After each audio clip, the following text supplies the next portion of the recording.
Hi, this is Dinesh Gangasani. Welcome to my channel. Think about this.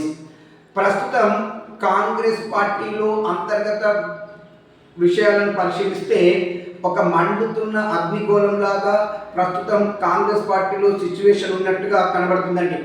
ఏది ఏమైనప్పటికీ ఇటు మంత్రులకి మధ్య పడకపోవడము, మంత్రులకి సీఎంకి మధ్యలో సరైన సమన్వయం లేకపోవడము, ఇటు ప్రభుత్వానికి అడ్మినిస్ట్రేషన్కి మధ్యలో కూడా సరైన సమన్వయం లేకపోవడము, ఏదైనప్పటికీ మొత్తంగా పరిపాలన అనేది మెల్లిమెల్లిగా పడకేస్తుందా అన్నట్టుగా కనబడుతుంది.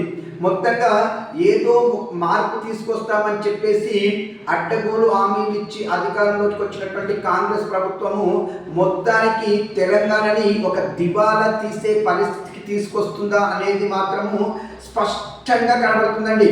మరి వీళ్ళు ఇలానే చేస్తూ పోతే మున్ముందు తెలంగాణ చాలా ఆర్థికంగా కష్టాలు ఎదుర్కోవాల్సిన పరిస్థితి ఏర్పడుతుంది. దీనిపైన మీ అభిప్రాయాన్ని నాకు కామెంట్ రూపంలో తెలియజేయండి. ఇట్లు దినేష్ గంగ.